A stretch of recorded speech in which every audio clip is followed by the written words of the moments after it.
EFF attack on Tshwane city manager, a taste of Doomsday Pact ambitions, says DA.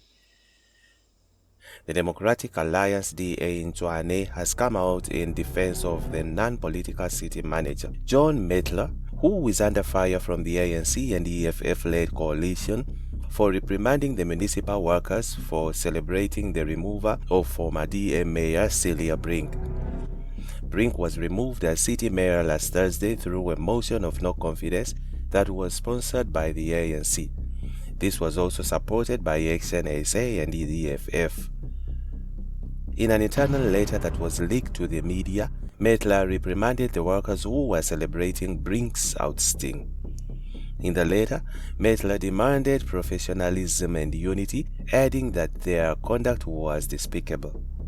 On Wednesday, the EFF condemned Mettler's letter and said he was attempting to hold workers accountable for expressing their dissatisfaction with the former mayor rather than addressing the underlying issues. It is clear that Mettler is using scare tactics to intimidate and bully workers who dare to challenge the status quo, the EFF said. The ANC also accused the manager of political favoritism. In a statement on Thursday, the DS said this attack was one of the first signs to come under the Doomsday Pact, which has set its eyes on governing Tshwane. This shows the hand of the ANC and the EFF, the Doomsday Pact, who seek to take control of Tshwane with the assistance of Action SA. They are taking aim at independent, non-political senior managers so that they can replace them with their own discredited cadres, the DS said.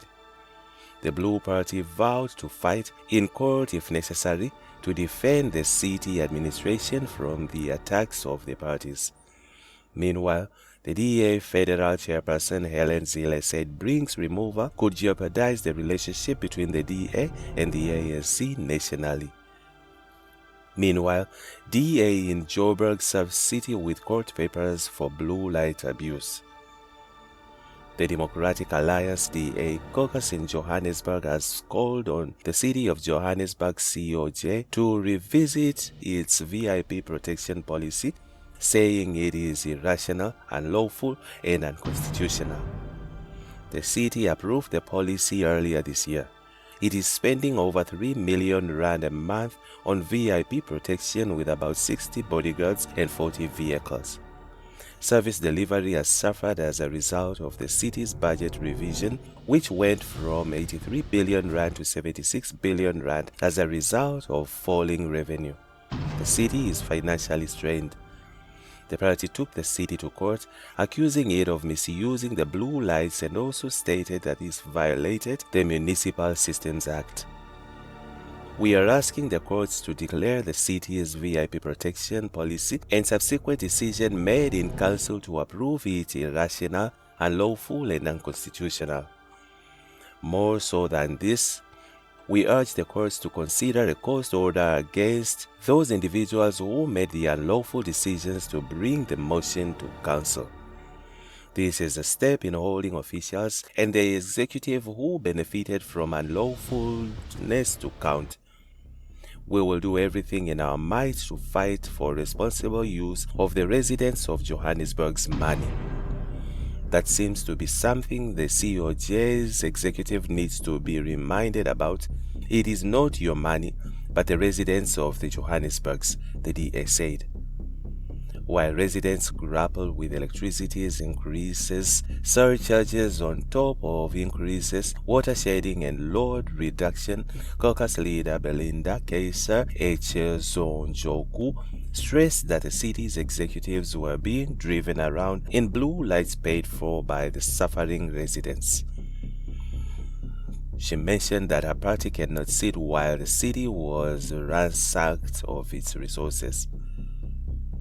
We will always be on the side of the rule of law, and in situations like these, we will hold those responsible for wasting money that could be spent on service delivery to account in their personal capacity, she maintained.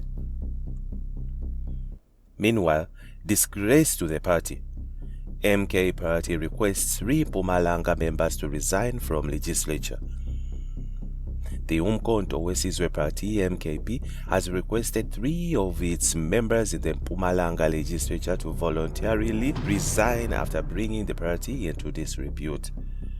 The MKP currently has about 9 seats in the provincial legislature.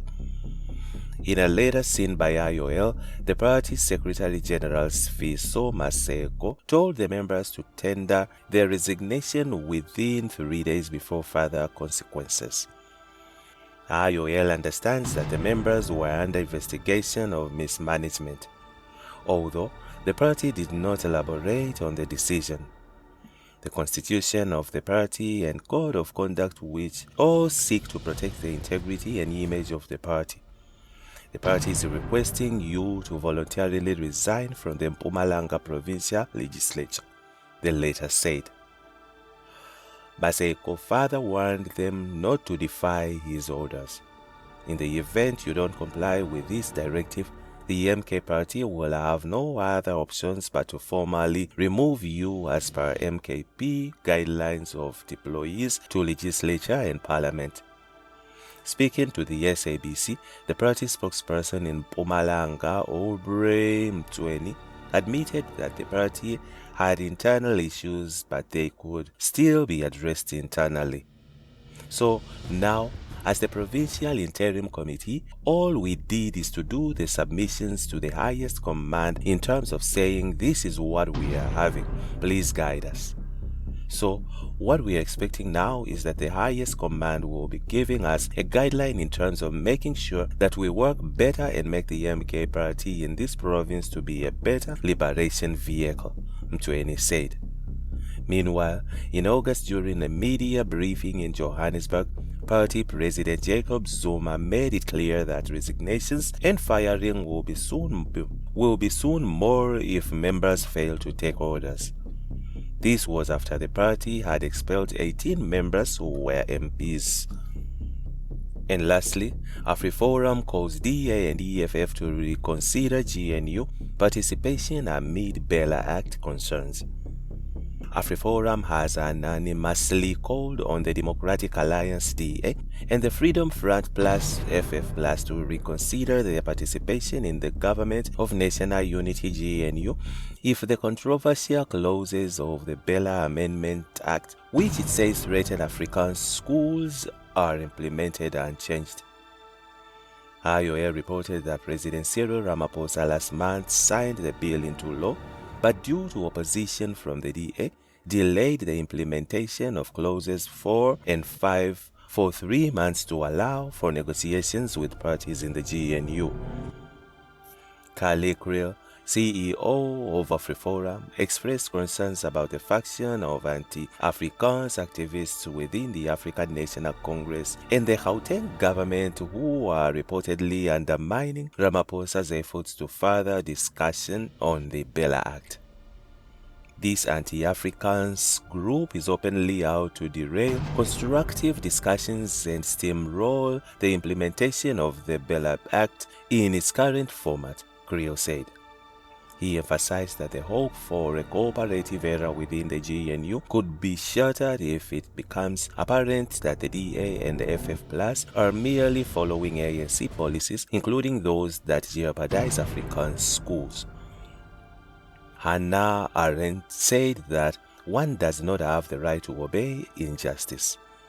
Likewise, parties like the DA and FF Plus do not have the right to participate in the injustice that will be perpetrated against Afrikaans children and schools by the Bella Act in its current format, Creel argued. Creel warned that if the Bella Act is fully enacted under the GNU, it would implicate all participants in the assault of Afrikaans communities. Afrikaans speakers do not, like other cultural groups, have large traditional areas where their culture are promoted. Therefore, Afrikaans schools are central to the survival of these communities, he added. The organization, in particularly troubled by remarks from Gauteng Premier Panyasa Lesufi and his MEC for Education, Matome Luane, who have suggested there is no place for single medium Afrikaans schools, Creel noted. This disdain for further discussion is also shared by several senior officials in the National Department of Education, he said, referring to a meeting where aggressive comments were apparently made towards AfriForum delegates regarding the implementation of the Bella Bill. Moreover, Creel said AfriForum continues to rally public oppositions against the Bella Act, with the other 215,000 people having signed their petition. Additionally, AfriForum, alongside Solidarity and other organizations, are planning further protest actions against the legislation. And that's it from Egypt's Network. Stay tuned to our celebrity news and gossip updates.